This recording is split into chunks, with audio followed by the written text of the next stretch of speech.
bom receber vocês aqui, né? Hoje nós vamos falar de um tema extremamente importante, que é a osteopatia pediátrica, né? Tem sido aí um ponto de debate nas redes sociais, né? Nos últimos tempos, principalmente e infelizmente, né? Pessoas que não são osteopatas, né? Estão comentando e fazendo publicações. Eu falo que é gerando um desserviço à população, né? E acho que nada mais justo que os osteopatas falem da osteopatia pediátrica, né? Eu sempre gosto de dizer, sempre disse aos meus alunos, eu falava assim, né, que já é difícil você falar daquilo que você sabe, né? Imagina falar do que você não sabe. Porém, é comum, né? Infelizmente, as pessoas acabarem falando de algo que elas não conhecem bem, né? E eu fico muito feliz de ter vocês aqui, né? Em nome do registro aí, já agradeço a oportunidade de a gente fazer essa live, vocês disponibilizarem esse tempo para a gente poder levar realmente um conhecimento para as pessoas e também para os profissionais, né? Aqueles que nos seguem aí, enfim, né? Levar realmente informação de alto nível. E vocês, com toda a experiência que tem no assunto, gostaria que vocês fizessem uma breve apresentação, né, de vocês, o que fazem, enfim, né? Acho que grande parte daqui já conhece vocês, mas nós temos pessoas que estão chegando pela primeira vez, né? Então, diga aí. Boa noite, Silvia. Fala um pouquinho Boa de você pra noite. gente. Bom, boa noite todo mundo. Eu sou médica e me formei em 83 aqui no Brasil, na Faculdade de Medicina do ABC. E durante a minha formação eu fui entrando em contato com outras técnicas, outras abordagens, né? A Chantal, que me tratou uma época, foi chave na minha vida, a Chantal Rousseau. E através dela eu fiquei sabendo que a osteopatia existia, né? E através dela também eu fiquei sabendo que existiam outros modos de tratar as pessoas, né? Que não era só aquela ortopedia e fisioterapia clássica, né? E isso mudou muito minha forma de ver as pessoas e o funcionamento do corpo, um pouco, muito por experiência própria, né? E a partir daí eu comecei a me interessar e me formei em 83 e fui para a Inglaterra, para a European School of Osteopathy, estudar a osteopatia, que na época não, assim, eu tinha uma ideia pelo que a Chantal falava, assim, mas eu não sabia direito o que era, foi meio aventureiro, de uma certa forma, né? E aí eu fiz 4 anos, o curso lá são 4 anos, né? E você, quando se forma, você já tem que fazer uma tese, tem exame com professores convidados, né? Com examinador externo. Então, lá nem existe se formar sem ter o diploma, né? O DO. Então, eu fiz essa formação, já fiz. Por ser médica, eu pude fazer uns cursos de crânio que estavam chegando lá, que era só para pós-graduado, mas já que eu era médica, eu pude fazer no penúltimo e depois no último ano eu fiz de novo. E aí eu vim para o Brasil, comecei a trabalhar aqui, e a partir do ano 2000 eu voltei a ir regularmente para a Inglaterra, tem uma pathway, né? Tipo um curso que você, a cada curso você tinha que fazer um essay, uma pequena tese, uma discussão de caso, né? E aí eram 8 ou 9 módulos, não lembro.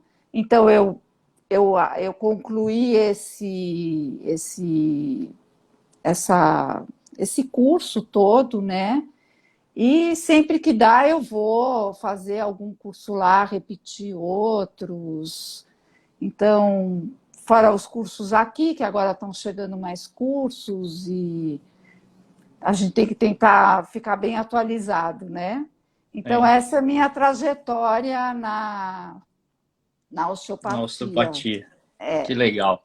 E é bom, né? A gente vê uma médica, né? Então isso Uau, já quebra alguns tabus, né? De que médico também pode ser osteopata, né? Então Pois isso já é legal, é. Silvia. Que bom. Fico muito feliz. Rita, seja bem-vinda. Oi, obrigada. Ah, depois da fala da Silvia até fico com vergonha. Não. Não, tô brincando. Primeiro eu dou Deixa eu boa noite, falar eu uma tô vendo. coisa. Deixa eu falar uma Oi, linda. coisa. Cada um tem Fala, uma meu amor. trajetória, sabe, Rita? Isso, com certeza eu tô brincando E aqui. cada trajetória tem o seu valor, né? Então, se a gente vê na osteopatia, tem fisioterapeutas que fazem osteopatia e são maravilhosos. A gente tem exemplos aqui no Brasil. Uhum. A gente tem parteiros, né? Mais parteira que faz, né? Que se tornam osteopatas e são maravilhosos. Psicólogos que fazem osteopatia e se tornam maravilhosos, né? Uma das Então, Não, professoras incríveis que eu independente. estudei osteopatia pediátrica era parteira, né? pois Vai é. Ah, saber. sim. Acho que todos nós, Eu né? estudei com ela também. Todos nós, de alguma forma, já conhecemos, né? E aí, Rita, diga um Ah, tá. pouquinho pra gente do seu trabalho. Tá, primeiro, boa noite. Eu tô vendo que tá entrando algumas mãezinhas que eu atendo os bebês. Boa noite, muito obrigada. Isso eu fico feliz que elas estão me acompanhando. É assim, eu sou fisioterapeuta de graduação, tá? Fui atendida por um osteopata norte-americana quando eu estava terminando a fisioterapia e eu sei isso que eu quero para minha vida. Aí na época, aqui em Porto Alegre não tinha nenhum curso de formação. Aí eu fiz uma especialização em fisioterapia osteopática, eu vi que não que não era osteopatia, sim, técnicas de osteopatia com a visão de fisioterapia. Aí o IBO veio para cá com a Natália e eu me formei por 5 anos, né, de formação, também com prova, com tese, com tudo. Aí eu comecei a traçar esse caminho para a osteopatia pediátrica. Então, fiz vários cursos com relação à osteopatia pediátrica, fiz mais um de 3 anos e estou nesse caminho até hoje. E fora os cursos de aleitamento materno, que eu trabalho bastante com amamentação. Eu fiz cursos de consultora, de amamentação, para entender, porque assim, você sendo osteopata, você tem que entender quando você tem que passar para outra profissão, profissional de saúde, entendeu? Fazer uma triagem, é muito importante saber o que é um freio alterado, o que é tudo isso, para fazer uma triagem e saber qual é o teu limite que você pode tratar e o que você tem que passar para outro profissional, isso é muito importante. Que legal. E acho que a gente deve começar já falando dessas particularidades, né? Eu sempre dizia nas aulas, quando a gente estava trabalhando com bebês, que um bebê não é um adulto pequeno, né? E que muitas vezes na formação de osteopatia, a formação tradicional, né? A gente tem pouco contato com bebês, né? Normalmente, acho que todos nós aqui tivemos que buscar formações complementares para poder trabalhar realmente com o bebê. Então, eu queria que vocês falassem um pouquinho dessas particularidades. O que poderia diferenciar o trabalho com o bebê do trabalho com um paciente adulto, né? Quais seriam as principais aí características e diferenças que a gente tem que ter aí para poder atuar nesse campo da osteopatia pediátrica? Bom, Silvia? a gente precisa de um estudo todo especializado, desde a gravidez, porque o bebê começa intraútero, né? Então é muito importante entender a gravidez e toda a vida intrauterina, entender o parto para entender pelo que esse bebê passou, né? E saber as características do bebê e da criança, né? Porque a osteopatia pediátrica vai de recém-nascido, vai de prematuro, recém-nascido, intraútero, até 18 anos, né? Então, não são só bebês, né? Eu trato muita criança maior, né? Então, assim, tem características ósseas e fisiológicas que estão em desenvolvimento, que são muito diferentes do adulto, né? Os ossos estão em formação, o fígado num bebê é enorme, ele tem um timo enorme, né? E essas coisas vão todas mudando, e aí toda a parte hormonal vai mudando em cada fase, né? De criança para adolescente, que é aquele boom hormonal e de, né? Então tem aquele adolescente com aquele humor, todas as particularidades da adolescência, né? E a postura que muda completamente, a parte psíquica toda, né? Desde o começo. Hoje tem uns trabalhos maravilhosos com psicanalistas em observação de bebês e osteopatas começando a participar disso, né?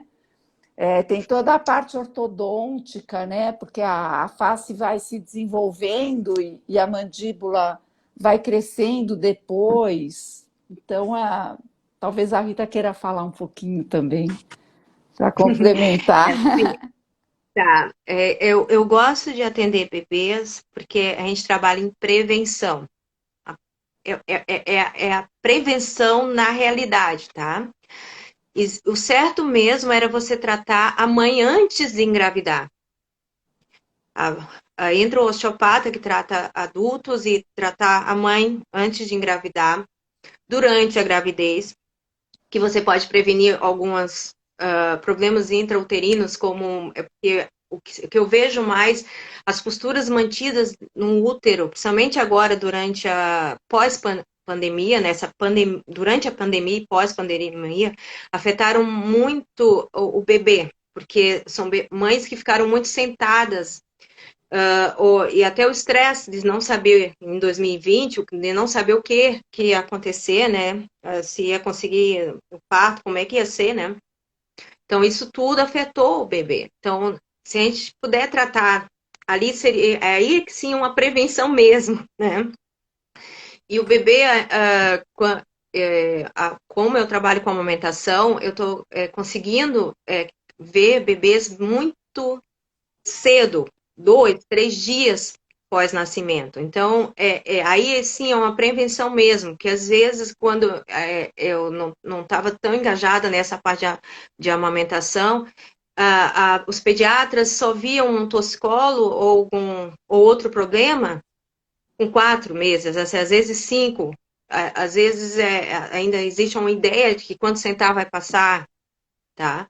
Então, isso a gente tem que divulgar mais essa parte da osteopatia pediátrica de prevenção, que quando dá algum problema na amamentação, ou se ele já não tem, um bebê tem uma preferência de lado, 70% nasce com uma preferência de lado, só que se ele não consegue virar para o outro lado, de jeito, maneira nenhuma, tem que assinar um alerta. É bom procurar um osteopata nesses casos. E o bebê, a gente tem que ver como um todo, não é só uma cabeça, não é só o tronco, sabe? A gente começa a tratar ele como um todo mesmo. Porque é assim, não é só osteopatia craniana. Uma vez me perguntaram, tu faz osteopatia craniana em bebê? Eu disse, não, eu sou osteopata, eu faço qualquer técnica que seja necessário É muito no bebê. Então, interessante, né, Rita? Às vezes as pessoas falam assim, eu queria fazer a osteopatia, mas aquela osteopatia visceral, né? Como se existisse a visceral, a craniana, né? Então isso é bem legal. E isso no bebê, até essa divisão não tem como, porque ele é tudo moldamento, assim, sabe? Então você é como uma massinha de modelar mesmo. É um desenvolvimento, então é muita responsabilidade, por isso que tem que fazer uma formação, tem que fazer uma formação de osteopata primeiro, depois buscar a osteopatia pediátrica, quanto mais, melhor, né? E você estudar bastante clínica, porque você tem que saber Isso que eu sempre falo, o que é seu, o que você tem que passar para um profissional, para um médico, e ter um canal aberto com o pediatra, É. que isso é muito importante também. E é legal, você citou bem, né, Rita, essa questão desse trabalho durante a gestação, né? Principalmente hoje algumas mulheres desejam ter parto normal, por exemplo, e desequilíbrios podem dificultar isso daí, né? Às vezes um mau posicionamento da pelve, um mau posicionamento de cóccix, uma tensão no períneo, alterações de inervação, enfim, né? Uma série de coisas que pode fazer com que um parto se torne um pouco mais sofrido, né? E muitos traumas irão surgir nesse momento, né? Queria que vocês falassem um pouquinho desse trabalho já na mãe e todo esse processo da gente já tentar conduzir as coisas de uma maneira um pouco mais natural, quais os benefícios que um bebê e que uma mãe teria de passar por um processo desse daí. Mas você diz o parto ou todo o processo todo do o processo tratamento, né? do tratamento para tentar conduzir tudo de maneira mais natural. Quais seriam os benefícios já assim para um bebê e para a mãe? São enormes, né? Porque você consegue que a mãe fique em equilíbrio a gravidez, dentro do possível dela, é óbvio, né?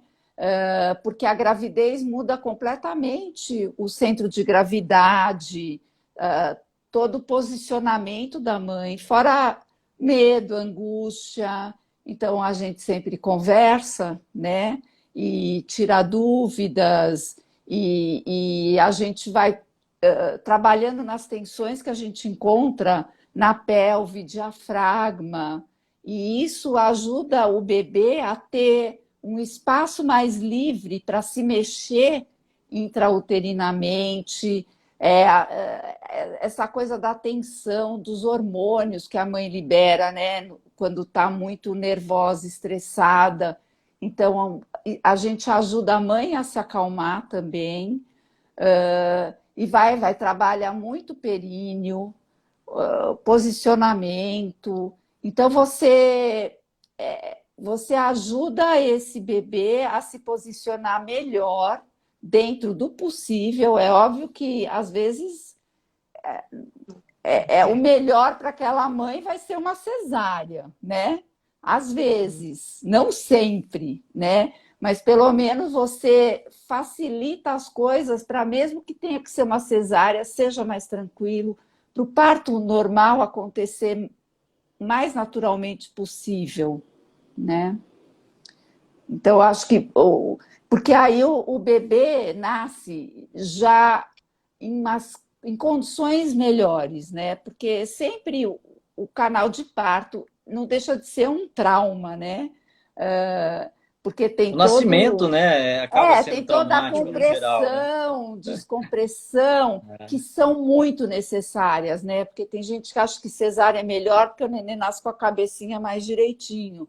Mas o canal de parto é importantíssimo, porque tem a compressão necessária e depois toda a descompressão, a primeira respiração, que isso ativa todo o sistema do bebê, né? Todo o sistema membranoso, dura, realinhamento desses ossos, né? Porque eles são comprimidos e depois você expande tudo com a respiração, com a saída do canal de parto, e isso minimiza muitos problemas para essa criança depois, fora a injeção hormonal, né? De ocitocina na mãe e na criança, então estimula toda a amamentação, produção de leite, o bonding, né? A relação dessa mãe com esse bebê. Então, tudo isso é muito importante, né? Já é a primeira grande manipulação que o bebê recebe, né? Esse Exato. movimento, né? É extremamente importante, né? Ô, Rita, eu queria que você falasse um pouquinho das indicações. Quais são as indicações de uma abordagem? Nós falamos um pouco dessa parte gestacional, aí o bebê nasceu. Quais seriam as indicações? Ou também, assim, quando que eu deveria procurar, né? Porque as pessoas, a gente tem um péssimo hábito cultural, né? de procurar quando há sintoma. Né? Isso a gente fala igual os adultos, né? O cara trava, ele procura tratamento. Então, assim, a gente tem a ideia que um tratamento deve ser sempre sintomático, né? Então, muitas pessoas falam assim, mas por que eu vou levar o meu bebê se ele não tem nada, né? Então, assim, quando levar o bebê, qual seria um momento ideal da gente poder trabalhar com esse bebê e possíveis indicações do tratamento osteopático? Assim, ó, normalmente o recém-nascido, se já tem dificuldade de amamentação, seria adequado levar para osteopata. Porque pode ser por uma má postura do bebê, uma má postura da mãe, que a gente trata a dupla, tá? Então, uma indicação, alerta, é quando aquele bebê tem alguma dificuldade na amamentação, ou machuca, ou não consegue sugar, porque isso pode ser devido a uma restrição de movimento da cervical, devido a tensões na parte anterior do pescoço, por uma circular de cordão, por exemplo. O bebê, eu vejo muito assim, parto normal, maravilhoso, mas se o bebê já entra numa postura assimétrica no canal do parto, essas pressões e descompressões que ele vai sofrer vai ser assimétrico. Então, vai ter assimetrias cranianas que talvez não desapareçam espontaneamente, tá? Então, é sempre bom quando um parto é muito prolongado, tá? Outras coisas, movimentação do bebê, quando ele só mexe um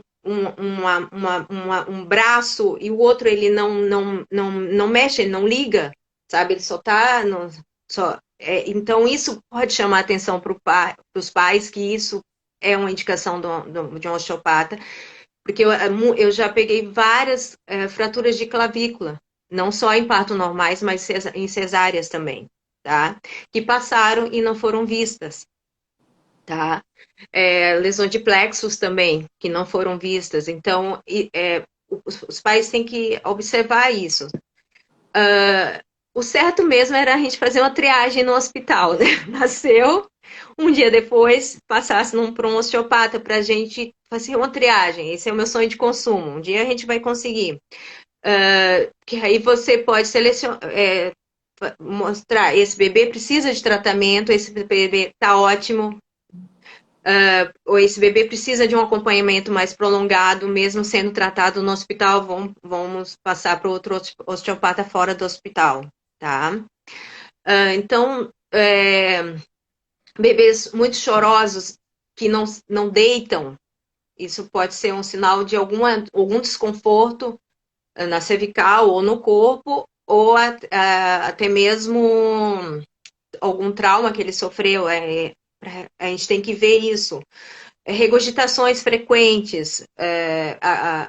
Os médicos acham que regurgitar e o bebê está bem, está tudo bem. Não necessariamente. Isso vai causar um trauma no esôfago, alteração da movimentação da língua. Então, são vários, não problemas, mas algumas dificuldades que o bebê passa que pode trazer consequências no futuro. Então, por isso que a gente tem que, se possível, fizesse uma triagem no hospital seria ótimo.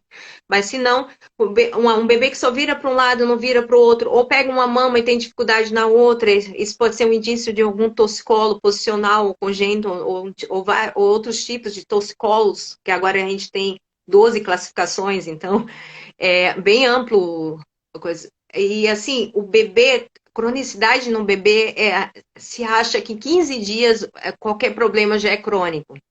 Porque em 15 dias uma fratura é consolidada. Então, tudo tem que ser rápido.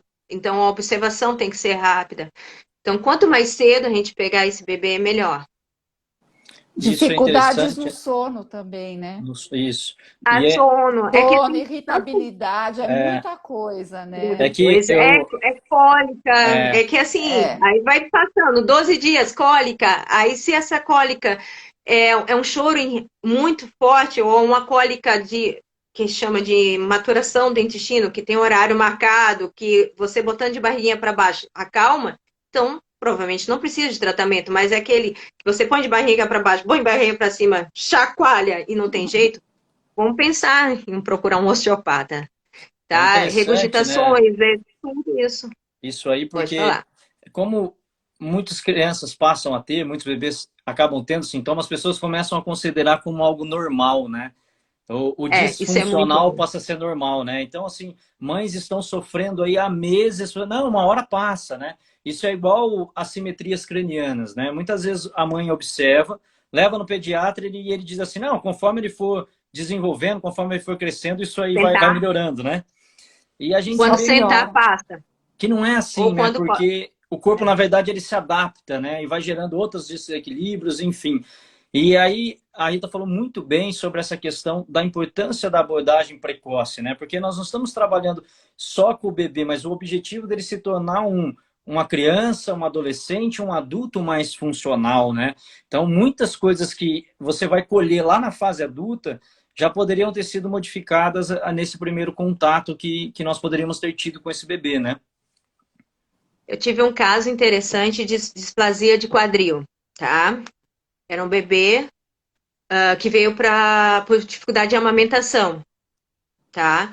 Mas eu sempre tiro a roupinha, olho a simetria de dobrinhas. Peraí, vou tocar. Opa! Tem displasia de quadril aqui. Aí encaminhei para o ortopedista. O ortopedista botou suspensório, né? Fez a eco, tava 52 graus, ou seja, 52 o grau, que é bem baixo, sabe? E luxada o quadril. Na outra,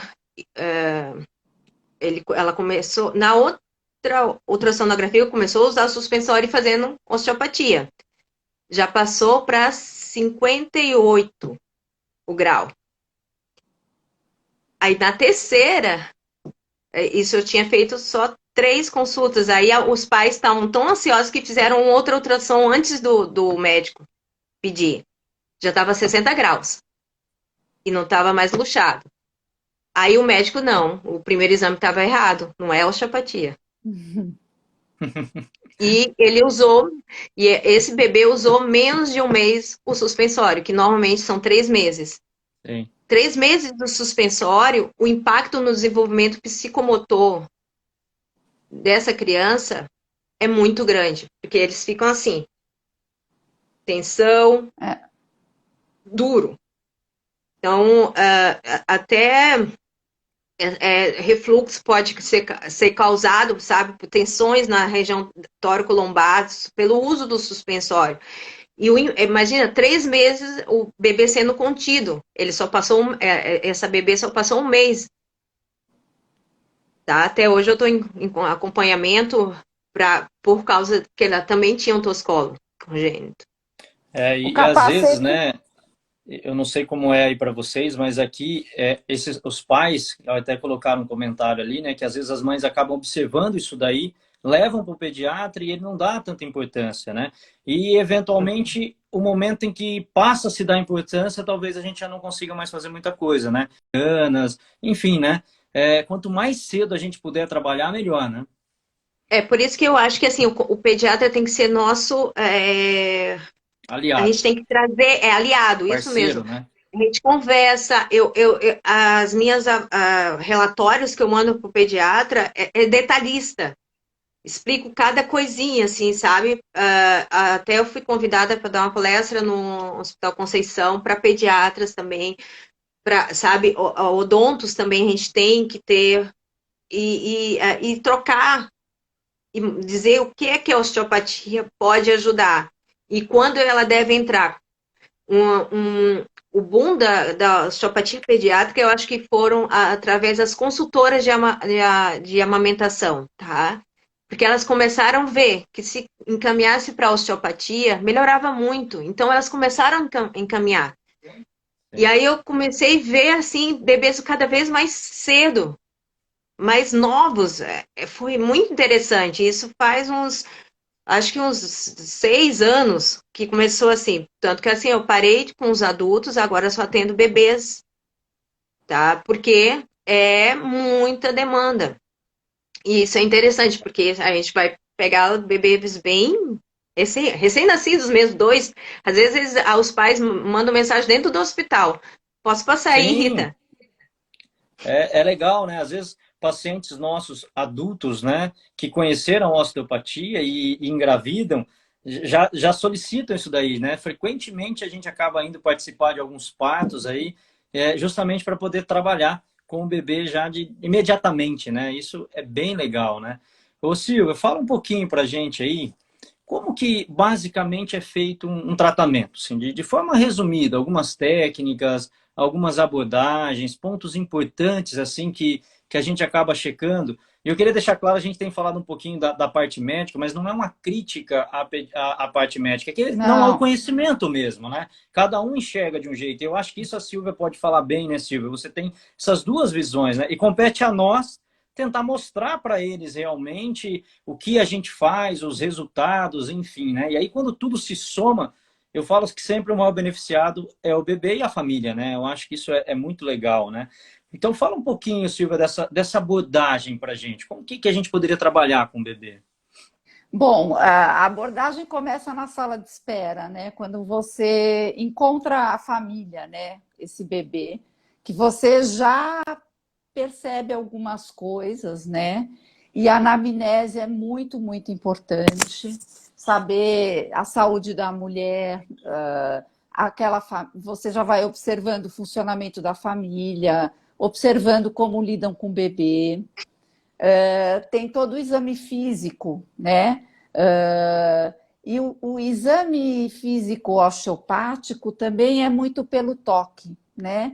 É você sentir. Então tem que ter um lugar de escuta muito importante para o bebê e para aquela família, porque o bebê ele é totalmente dependente dos cuidadores dele, né? Então a gente tem que prestar muita atenção na forma que esse bebê se mexe, né? Tem todos os movimentos gerais, fidget, né? Que são super importantes. Uh, e, e como os pais lidam com esse bebê, como eles lidam entre si, né? Quando vem pai e mãe, né? Ou avó, uma cuidadora, você tem que ficar muito atento como eles lidam com esse bebê e crianças também, né? Aí a gente já pode passar para as outras idades também. E pescar muitas coisas só nessa observação e na escuta mesmo, né? As técnicas. Bom, o bebê, em geral, a gente pede para tirar a roupa, a gente tira a roupa, a gente observa movimento, faz um exame clínico e osteopático, que é muito na escuta das mãos aí, né? As técnicas são várias, né? Como a gente já falou, não é só técnica craniana e técnica craniana não é só no crânio, né? Você começa pelos pés em geral, né? E tratar a bacia e tratar outros tecidos, toda a fluidez dessa criança, as tensões que você sente, então, não é só na cabeça que você sente isso, né? E é muito importante, porque se você ficar só na cabeça, você vai perder muita coisa e teu trabalho provavelmente não vai Não vai ficar. render o que deveria, né? Tem as técnicas de balanceamento ligamentar e membranoso, que são super importantes. Até crianças mais maiores, né, com traumas, questões ortopédicas, as técnicas ligamentares e membranosas são muito, muito usadas, né? Você tem técnicas viscerais que você também usa cólica, refluxo, que é tudo um conjunto, né? você vai tratando conforme você vai sentindo. Tem a biodinâmica também, que é muito na escuta e você tenta acessar sempre a saúde, né? A osteopatia é mais encontrar onde tem a saúde para você melhorar toda a parte imunológica e de fluidez desse corpo para ele se curar, né? O osteopata é um vetor, né? Da saúde para ajudar aquele nenê a se curar, né? Aquela criança a se restabelecer, né? Não sei se eu esqueci de alguma técnica muito importante, mas para as crianças, mas é um pouco isso, né, que a gente faz. Vou pegar um gancho, Rita, antes de você falar, né, que eu acho que é muito legal. Eu sou um apaixonado pelo modelo psíquico-emocional, né? É uma área que me encanta muito. E a Silvia, por várias vezes, falou dessa importância, né? Que vai muito mais além de só a questão física, né? É esse modelo biopsicossocial, né? Essa relação realmente do bebê com os pais, tudo isso vai estar repercutindo no organismo dele, né? Então, a gente, quando está ali trabalhando, né? Nós também estamos, eu falo com o radar, né? Com a antena totalmente conectada com todo esse ambiente, porque muitas vezes um barulho que assusta uma criança, né? Às vezes brigas, discussões, às vezes nem isso. Às vezes você tem um cachorro que late e faz um barulho e a criança fica em alerta, e isso começa a desarmonizar. Então, a gente precisa ir muito mais além, né, do que só acontece ali no consultório, realmente. E muitas pessoas já, às vezes, fazem esse ajuste no ambiente e o bebê já se sente bem melhor, né?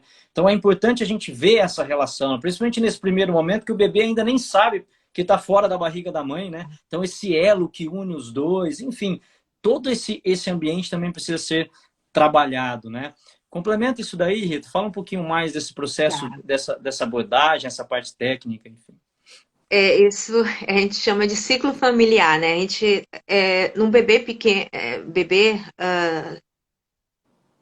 que a gente tem que ver a mãe também, os pais, ver como a mãe se ela tem uma rede de apoio, porque a amamentação não é fácil, ser mãe não é fácil, porque você tem um bebê que gasta não só o teu tempo, mas energia, você não dorme direito, então se o pai está presente, isso é muito importante. Ver com a saúde mental da mãe, porque assim, o que eu vejo é que tem muitas mães que eu percebo que estão em uma tristeza profunda, às vezes em depressão, sem diagnóstico, por isso que é bom falar com o pediatra sobre isso, tá?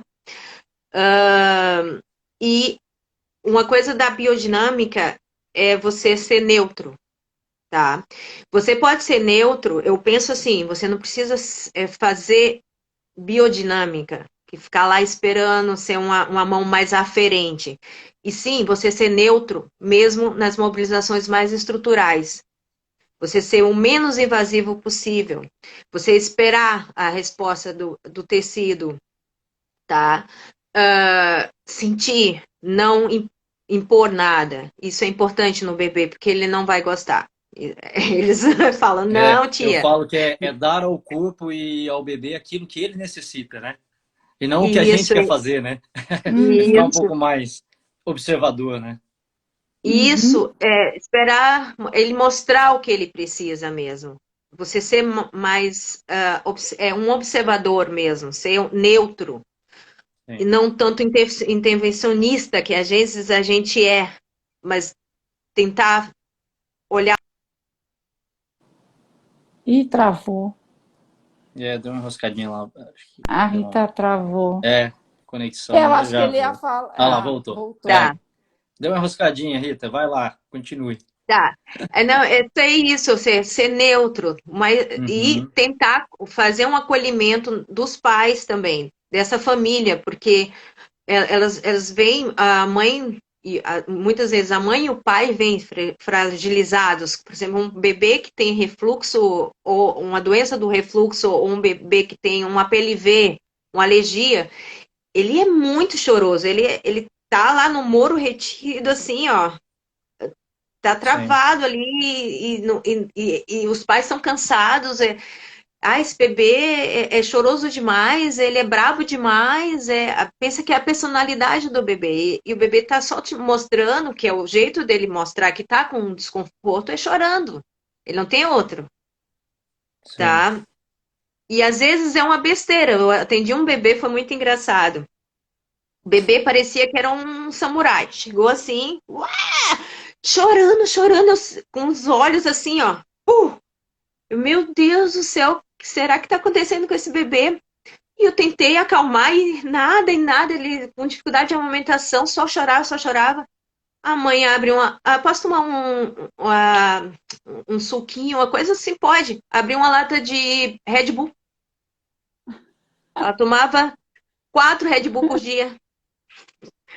Aí eu, ops, eu olhei assim, mesmo dia, liguei pro pediatra. Doutora, a senhora não sabe o que acontece. Fulano, toma Red Bull. Parou, tirou, mudou a alimentação. Quando voltou, bebeu assim. Que estranho. O bebê não abriu os olhos. Só dormia. Né? Esse é o olhar, né, Rita? É a gente olhar essa questão do ambiente mesmo, né? Isso é um detalhe que está repercutindo, né, nesse estado de alerta dessa criança, né? Está totalmente simpático-tônico, né? Totalmente, imagina, 4 por dia. Eu entendo a mãe, acho que a mãe, ele não para de chorar, eu tenho que estar acordada para. Então ela tomava e só o filho só piorava. É isso mesmo. E deixa eu fazer uma pergunta para vocês, essa eu tinha preparado aqui, porque assim, é muito comum, né, principalmente quando os pais, né, adultos são nossos pacientes, e às vezes tem um bebê, e aí você vai fazer uma técnica, uma abordagem, e eles têm a sensação que às vezes dói, enfim. Eu queria perguntar para vocês, o tratamento dói? Corre o risco de machucar um bebê? Não. Olha, se bem treinado, o osteopata assim, precisa de muito esforço para machucar, né? Porque são toques sutis, mesmo quando você Eu queria faz que vocês falassem um pouco sobre isso daí, essa abordagem sutil. Então, porque mesmo quando você vai articular o braço, a perninha, o pé, são toques leves e você não vai contra o bebê, né? Você vai onde o bebê te deixa ir. Então, você vai seguindo. Às vezes, a gente põe até o bebê de cabeça para baixo e ele faz todo o canal de parto com você, né? E ele se contorce todo. E, na verdade, os pais ficam olhando achando que a gente está torcendo eles. A gente só está dando suporte para eles se torcerem e a gente está só seguindo isso, né? Então, se o bebê não deixa, por exemplo, um torcicolo, né? Você tem que achar uma forma e vai aos pouquinhos liberando o ato, as primeiras vértebras cervicais, e você tem que trabalhar tórax, tudo antes para ele poder conseguir ir devagarzinho. Você tem que liberar a cintura escapular, você não vai lá no pescoço e manipula o pescoço dele, né? É tudo muito gentil.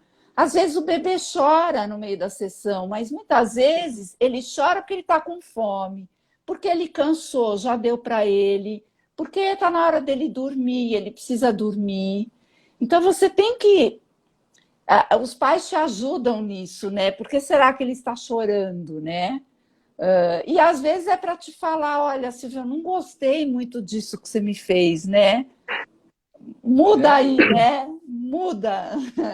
Então, você vai indo com muita escuta, né? Isso é escuta do que você... Se você passa um pouco do ponto, você volta, né?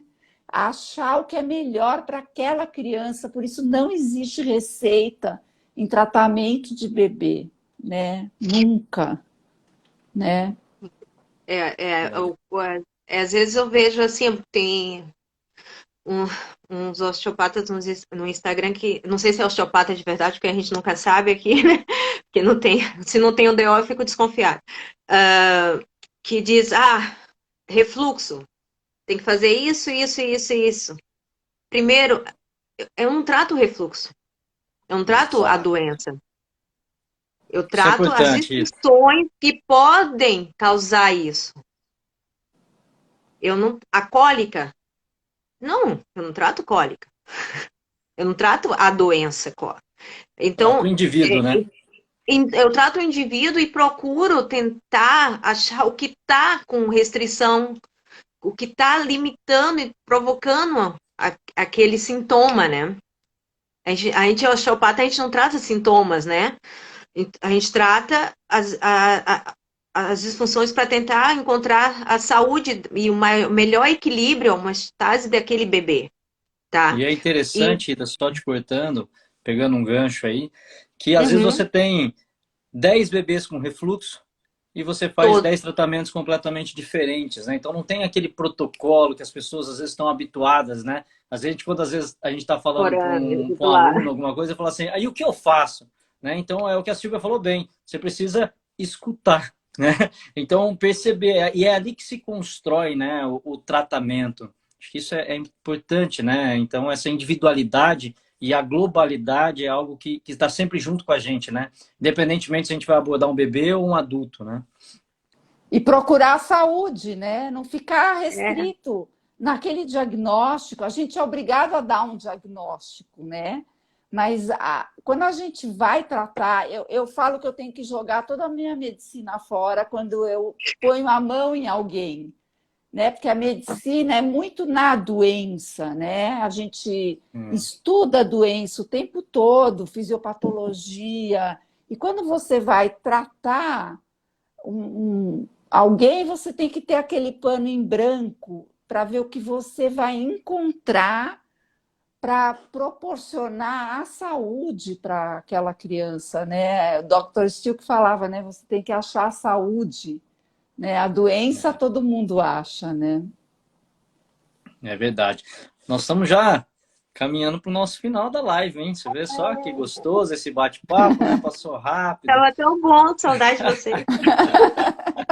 Eu Aqui queria que tá a tão gente frio. falasse um pouquinho de possíveis contraindicações. A gente falou muito de indicações, o que fazer, né?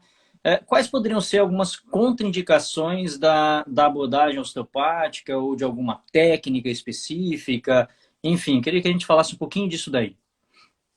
Isso também é questionável, né?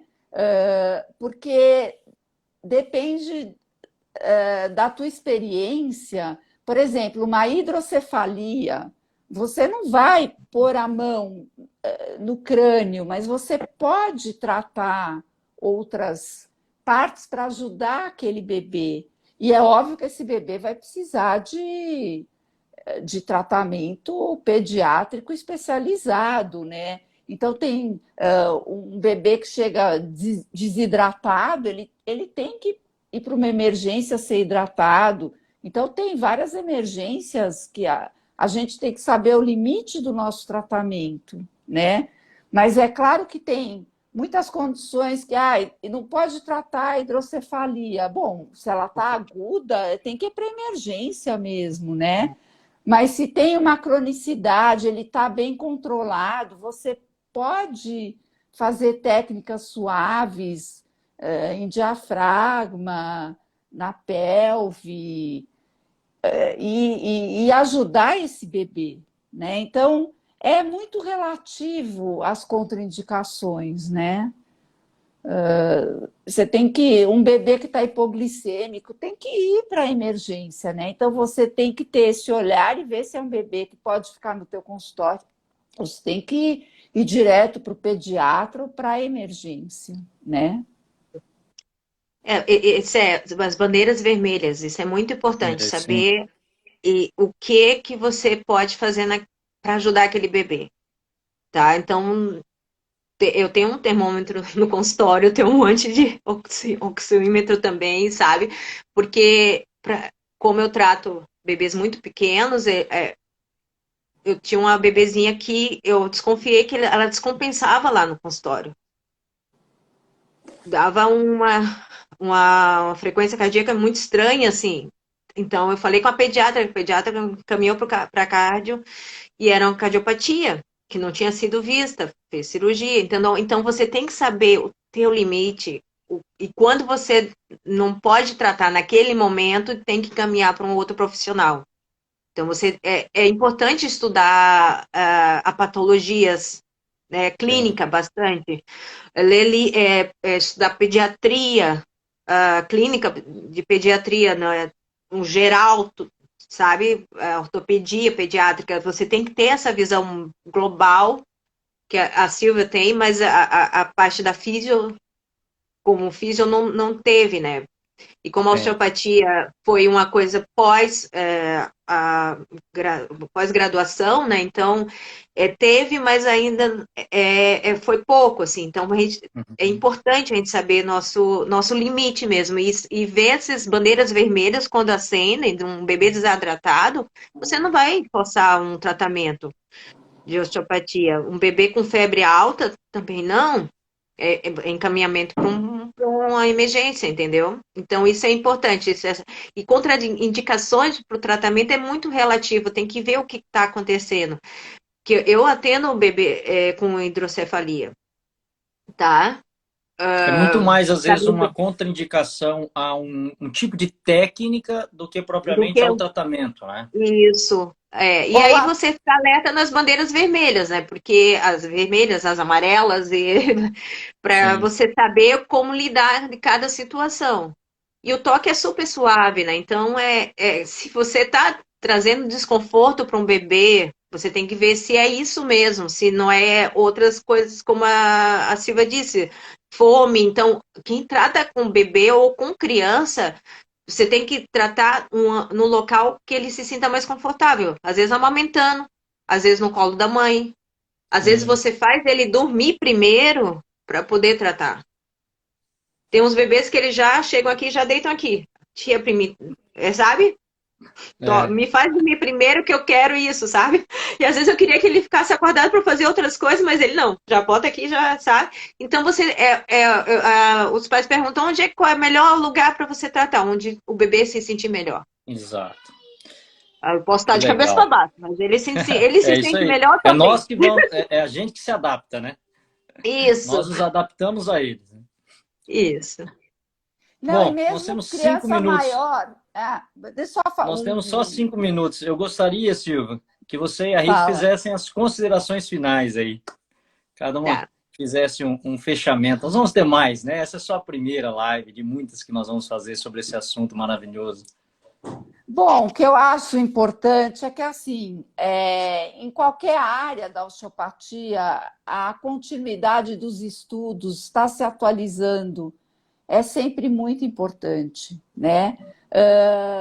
Você fazer um curso de verdade de osteopatia, para depois fazer as especializações, também é muito importante, né? E fazer cursos com gente boa, né? Leva tempo, sabe? E aprender o toque, saber o que é o toque para o outro, ter a escuta, ver a família, né? Observar o paciente e saber que a osteopatia é uma profissão, né? Que é a nossa grande luta aqui no registro, que assim, uma parteira que resolve fazer osteopatia, olha o ganho para a profissão. Nós temos professores assim, né? Um pediatra que faz osteopatia, neurologista que faz... A osteopatia cresceu muito, né? Com esses grandes nomes que a gente fica estudando, né? Tem Viola Fryman, Barry Arbuckle, Cláudia Knox, tem muita gente que saiu de profissões anteriores e muita gente muito boa que foi osteopata desde sempre. Tem os ingleses que eu conheço, Sue Turner, o Cochrane, vários, né? Que foram os que me inspiraram, né? O Clive, tem um amigo Lin, eles são osteopatas, sabe? E eles sabem muito, muito, muito. Então é isso, né? A gente conseguir aqui no Brasil poder oferecer isso para essas pessoas, para a osteopatia aqui no Brasil crescer e se unir, né? Para sermos todos osteopatas e vistos lá de fora como osteopatas. Não adianta ser osteopata só aqui, né? A gente tem que ter um diploma reconhecido lá fora, né? Então, e isso, a crânio não machuca bebê nenhum, sabe? É isso aí. Então... Rita? Já tem artigos dizendo isso, sabe? Tudo bem que não são artigos robustos, eu sei, mas a gente está indo no caminho, né? É difícil pesquisar, principalmente em bebês. Mas eu tô pensando em alguns já. Mas assim, eu concordo, eu sou fisioterapeuta, mas eu não acho que tem que ser ligado a nenhuma outra profissão. Osteopatia é uma profissão separada. Porque só assim a gente vai conseguir ter uma evolução da profissão aqui no Brasil, tá? Eu atendi nos Estados Unidos e o pessoal perguntava se eu era osteopata, entendeu? E lá é ligada à medicina, né? Aí eu tinha como era auxiliar de um osteopata, um médico osteopata lá, tá? Mas eu só fui porque eu fiz uma formação muito boa, tá? Fiz meu DO, se eu mostrar no fora, eu sou considerado um osteopata fora, tá? E isso é forte. Se for ligado a alguma profissão, até na Europa, eu acho legal que na Europa não é ligado, a maioria dos países, né? Então, osteopata como profissão vai crescer a osteopatia, ela vai ficar forte, ela vai ficar um alicerce firme, sabe? E aí vai ser melhor para os bebês, para os pais, para os pacientes em si. Porque vai ser um profissional que com certeza vai ser qualificado. Não vai ser uma pessoa que faz uma semana de técnicas de osteopatia e diz que é um osteopata. Que isso já aconteceu, entendeu? Isso é importante. O osteopata, principalmente o pediátrico, ele tem que não só estudar a osteopatia, como eu já falei, mas tem que fazer outras conversas com outros profissionais. Isso é muito importante. Eu faço cursos com fono, nós temos faço mais um minuto, tá? odonto, então isso é importante. É multidisciplinar a consulta. Tá? É só para que assim, às vezes a gente se fecha na osteopatia, mas tem que ampliar também o horizonte. É isso aí. Bom, eu, em nome do registro, quero muito agradecer, tá, vocês aí nessa live maravilhosa, acho que muito esclarecedora, né? A gente levou realmente as informações necessárias, né, para a população em geral e também para os profissionais. Então, obrigado mais uma vez por vocês disponibilizarem o tempo e, né, por estarem juntos, né, com todos nós nessa caminhada realmente e exercendo um trabalho de excelência e levando o nome da osteopatia aí para os 4 cantos do mundo. Obrigado, viu? Até uma próxima. Obrigada. Uma boa noite a todos. Obrigada a vocês. Tchau. Foi ótimo. Tchau. Beijo. Tchau. Tchau.